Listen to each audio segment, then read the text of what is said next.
So I actually didn't know where to plug this slide in. It was like later on in the presentation, like what we're developing. And then I realized that it doesn't matter what we're developing, but I have to get out of the way. So I'm getting it out of the way even before getting into the table of contents. We are developing a master planned community in the Dominican Republic. It's a place called Miches. It's about 80 kilometers west of Punta Cana. If you land in Punta Cana Airport and drive alongside the coastline, you'll get here. The vision is a regenerative model for luxury real estate development. Our philosophy is that ESG is integral to our core business development strategy for long-term prosperity, and it's prosperity on all spheres, not just for understanding that if everyone prospers, we prosper. The footprint. Is there a pointer on this? No? Okay, I'm not going to mess with it. Up top is the Four Seasons. That's our first phase of development. We're currently under construction. We hope to open first semester of 2027. And then down below, we have golf club, golf residences, a village and community, signature estates, and dedicated conservation areas planted throughout our property. We are currently stewarding 5.4 million square meters of property and land. I'm sorry, I'm not running on feet or whatever, acres, hectares.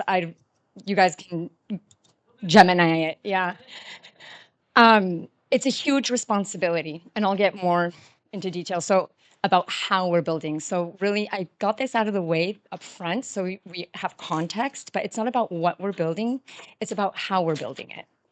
So I'm going to start with an audio visual. So we're a family-owned business. We're in our third generation of leadership. And I have a short video that just presents our ownership and what their vision for development is.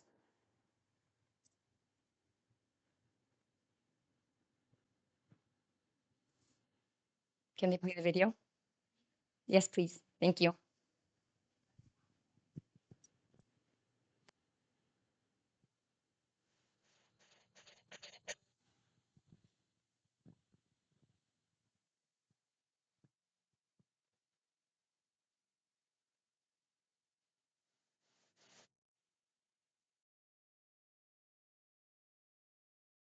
Density to make sure that we develop the land responsibly, also that we give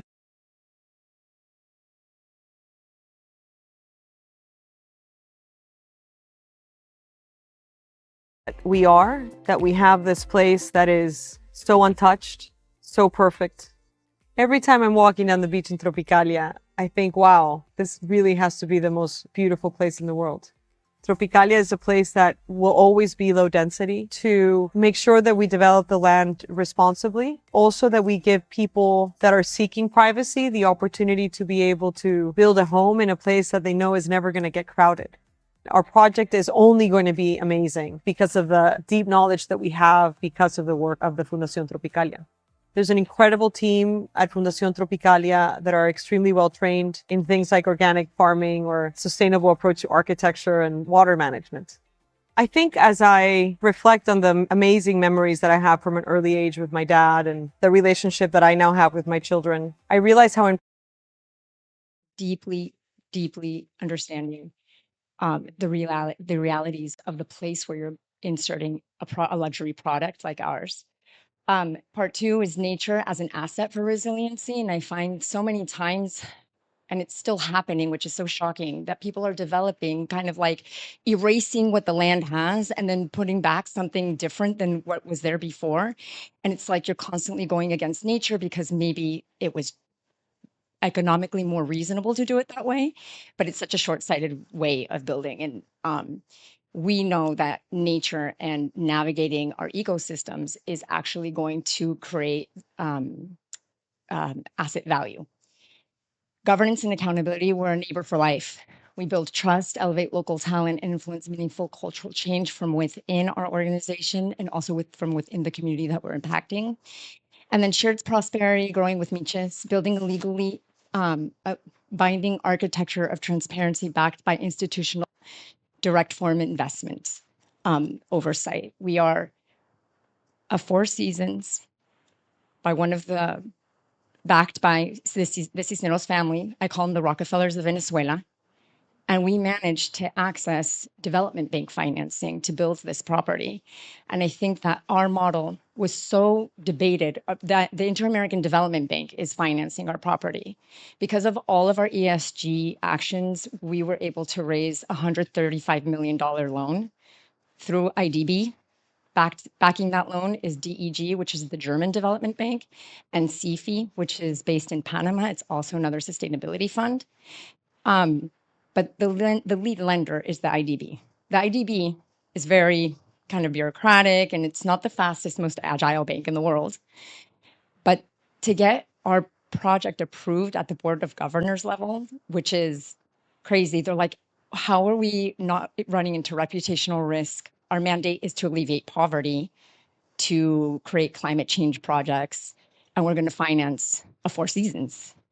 And we got it. And I think that we were one of the projects that spearheaded the tourism portfolio and the IDB. I was just at the IDB Invest Sustainability Week last week. It was in Barbados, and all they're talking about is trying to find more projects like ours, which is really exciting.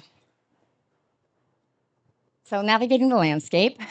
This is just some imagery. We have a very colorful, the DR is an incredibly colorful place. It's a beautiful country. Folkloric, and our region is historically agricultural, lots of agricultural subsistence farming, etc. And now it's a new tourism destination. It's an emerging tourist destination in the Dominican Republic. This is kind of our location on the map. So I said, you know, flying to Punta Cana and you follow the coastline northwest, and you'll get to Tropicalia. A little bit about the DR. It's the #1 hub for FDI in Caribbean and Central America. It is getting like 40% of all FDI that goes to the Caribbean lands in the Dominican Republic.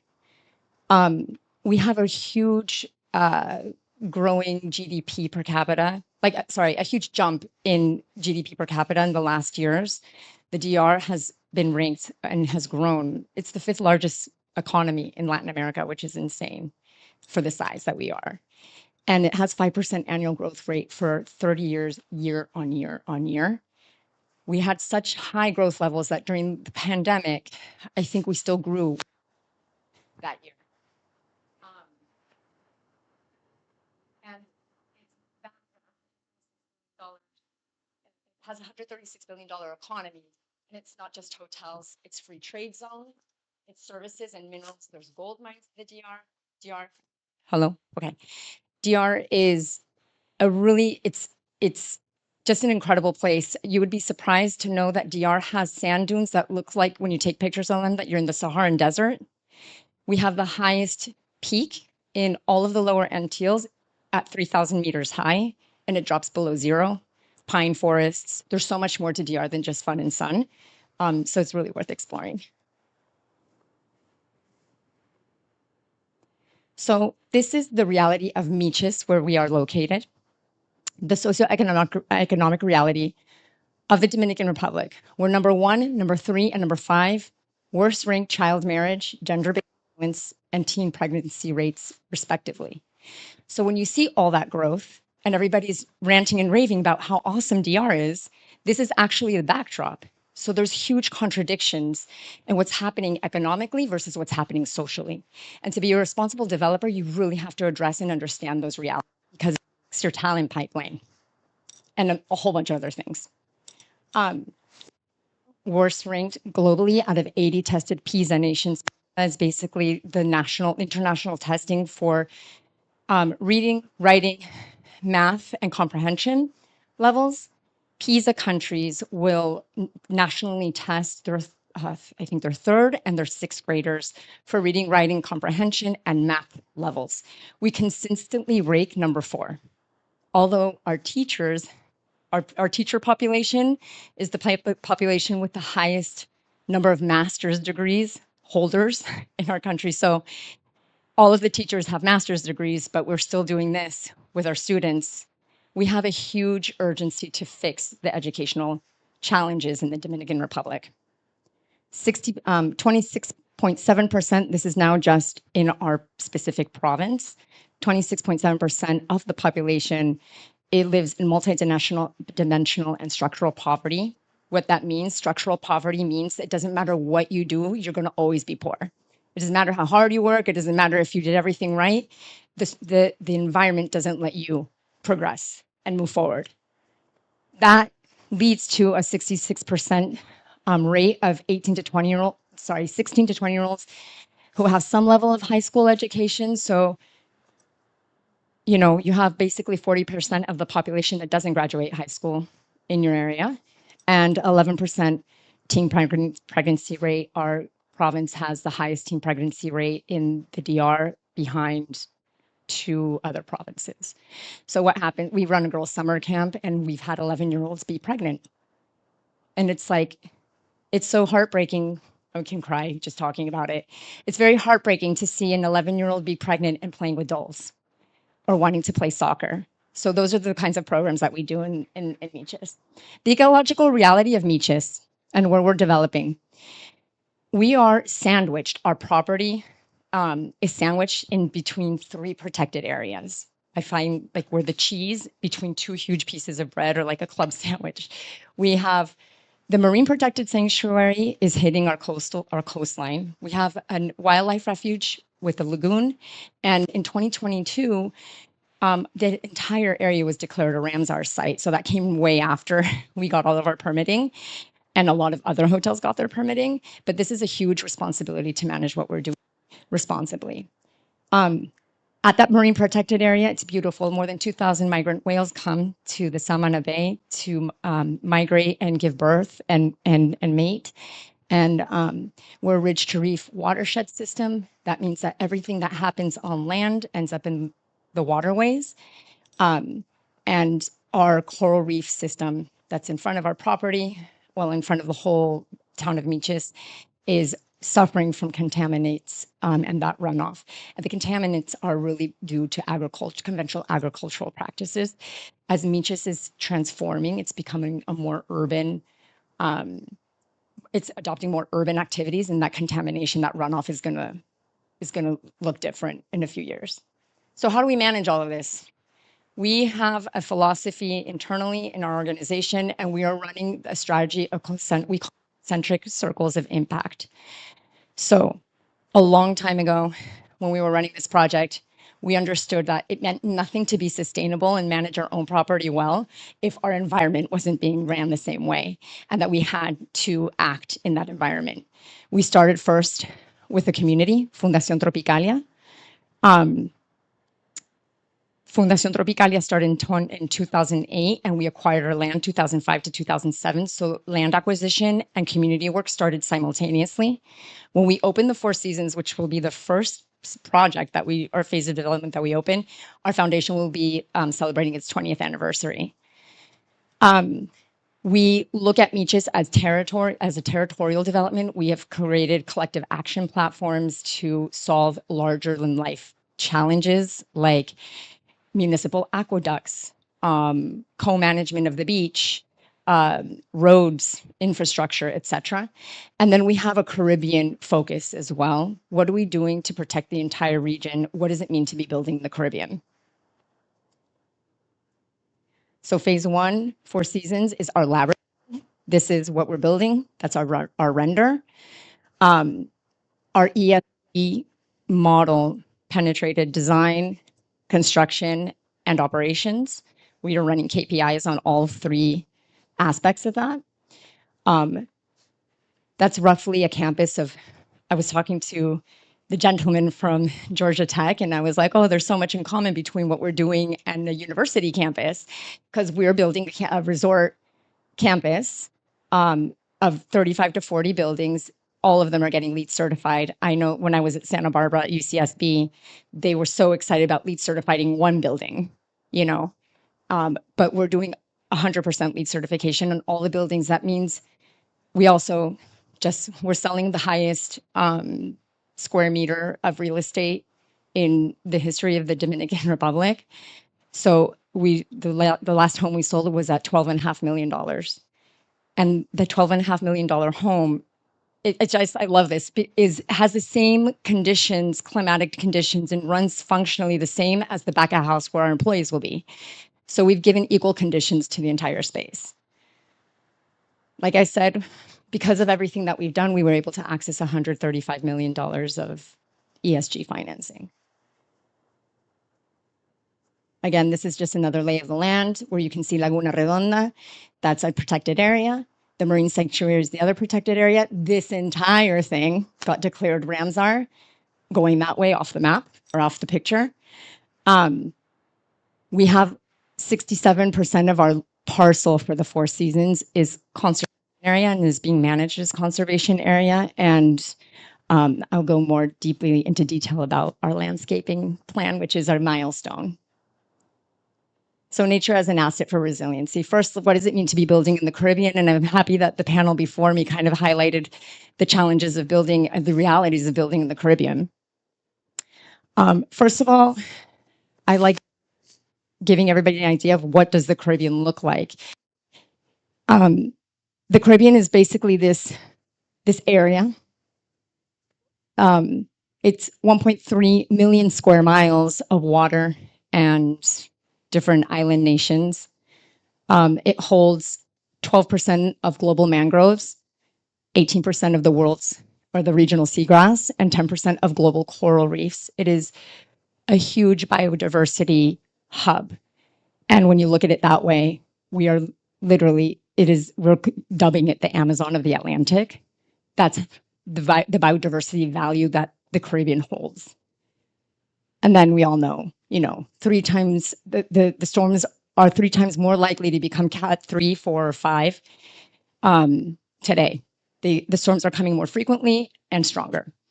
30.6 million, roughly 3.6 millimeters of sea level rise annually. So it's always so shocking to me that a developer wants to build as close to the water as possible. I'm like, but the water's rising. You want to be further away from the water. You want your beach to be healthy. Why do we want to build so close to the water? And then the conversation is, because I can charge more ADR at night for that suite that's on the water. I'm like, not if it's underwater, right? And there's examples of this happening today in the Caribbean with properties that were built just in 2019. So it's very recent. I'm just in shock that people still want to build this way. We know that the sea temperature rises at 0.25 degrees Celsius, and in terms of sargassum, 150% higher than the historical baseline of sargassum. That means sargassum has grown 150%, the arrivals and the amount of sargassum in the ocean. Who was talking? You, Kylie, was talking about chemical runoff in the rivers, etc. Sargassum, one of the theories, the running theory, is that basically, and that's why the ridge to reef concept is so important. We all belong to ridge to reef territories. Whatever happens on land ends up in the ocean. The Mississippi, recently I read, doing this presentation, I read that a river and I don't forgot the names, so forgive me, in Africa, and the Amazon, the deforestation in Amazon, all of those rivers are dumping fertilizers, basically, into the oceans. So I see it as what we're doing between the increase in temperatures of the water plus the runoff is basically a giant fertilizer production, and sargassum is thriving. So sargassum keeps growing and growing and growing, and it breaks off if it's patch. They have the Sea of Sargasso. It breaks off the patch, and it keeps coming up on all eastern-facing shorelines of the entire Caribbean, including Florida. I'm sure you guys are familiar, the Floridians here, with sargassum.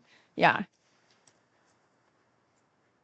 So what happened with applying ESG indicators and design indicators on our property? We raised all finished floor elevations above sea level to 7 meters, and I just translated that to feet because I heard on the previous panel that Fort Myers raised 9 foot. That's 9 feet. Yeah. We respected a 60-meter coastal setback. The DR has mandated and regulates a 60-meter setback. They're working on a 100-meter setback, which is actually huge. And also was mentioning that on paper, the DR has amazing laws and regulations. It's the enforcement that's an issue, or that's the challenge. But we have bigger setbacks than I think most of the states, than California. California's setback is, I think, 30 meters. Or 30 feet. Whoever can Gemini that, you let me know. Our building footprint for our total land holding for the total Four Seasons parcel is only 6.8%. And the conservation is 67% area. So we're talking about a 24 hectare property, 24 hectare property, 240,000 square meters roughly. Just 6.8% of that is actually building footprint. 25% more energy efficient because of our LEED certification.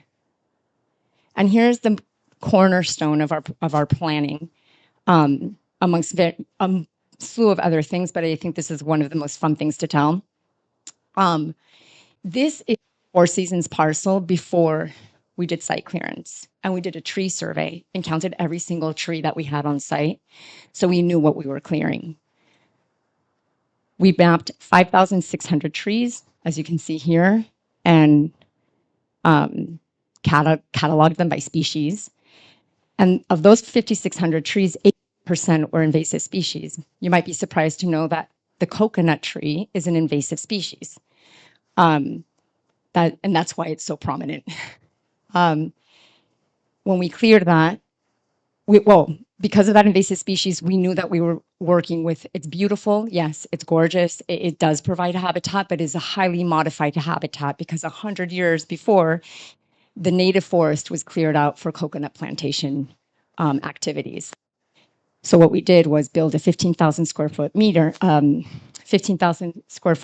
on-site nursery that's our nursery, to restore the Four Seasons landscape with native vegetation. What's the challenge? There's not enough native trees to restore that landscape. That's why we built our own nursery to grow back the native trees that were pushed out through the invasive species. We have a planting scheme of 300,000 individual shrubs, trees, and plants. Our target is that 70% of that landscape will be native plants. Sorry, that number needs to be corrected. 53, it's 53, that's an error. We have hero trees, which means we have transplanted in the middle of our construction activity, you'll see a forest because the mandate is that when the Four Seasons opens, we will have grown vegetation, not a brand new landscape. And those hero trees all stand between 7 and 9 meters tall. They're huge. And we find them on other pieces of our property and transplant them onto our site. We have 1,800 legacy palms, basically Palma Cana and Palma Real. 100% of our topsoil was recovered. We have 35,000 cubic meters of topsoil. And all of this, will end up decreasing the water footprint once the garden is stabilized. In theory, we shouldn't have to water it. In terms of governance and accountability and leadership, we have a sustainability committee. These are the members of our sustainability committee. They're comprised of C-suite corporate executives, plus executives on the Tropicalia team. We started this in 2009. So we've had a pretty remarkable journey. These are some of the decisions that we've made within the context of the committee, like joining the UN Global Compact, which kickstarted our reporting process, and we've been issuing sustainability reports since 2011. So the results of accountability, again, the financing, we submit annually an ESG scorecard or report to CFI, one of our lenders, and for the second year in a row, we qualified 5 out of 5. We are their top performing portfolio for ESG funder for their ESG portfolio. We have 14 years of reporting. We measure 188 ESG KPIs in environmental and social KPIs in construction and operations. Over 50 policies and procedures have been written for our environmental and social management system. We get audited from outside auditors on environmental and social performance twice a year. We just finished our 5th auditing event, and it's really a doozy because being responsible in the DR is tough. These policies, all of this, I think these are big big ticket items. We mandated a no phone policy for workers, construction workers, lunch and lunch breaks. And we calculated that this has produced the non-generation of over 1 million foam plates. DR trash is a big deal. Okay, there's nowhere to put it responsibly. There's one landfill now that just started that has the conditions, and it's a landfill. It's not an open air vertedero, like the ground where you dump your trash and burn it. That's basically how trash gets managed in the DR, unfortunately. They're hard at work at changing that, but for now, that's the reality.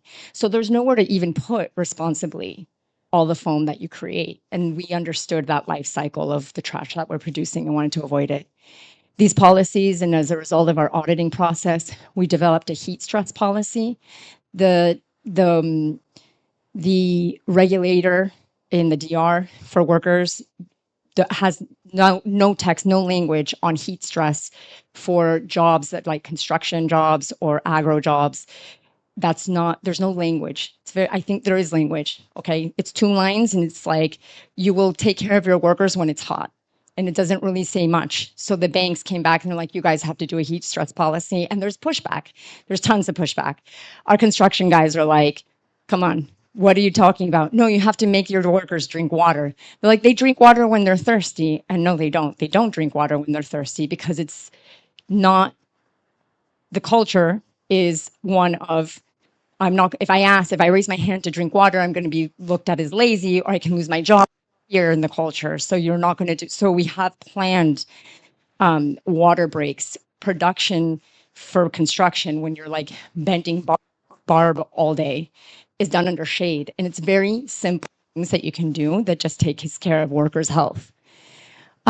Because of the IDB financing, we got $100,000 in gender equality programs funded. So this is also a way to bring in new funding. In terms of regional influence, we work on conservation advocacy. We joined the Nature Conservancy's Caribbean Board of Trustees in 2025. And it was a way for us to, number one, learn more about our region and become experts in conservation. And then we started Promiches, which is the Hotel and Tourism Association for Miches. This is our collective action platform. Some of the wins, because we decided to do this and work on a regional sustainability vision, we are now protecting 50 kilometers of coastal marine management area collectively because all the hotels are participating in that.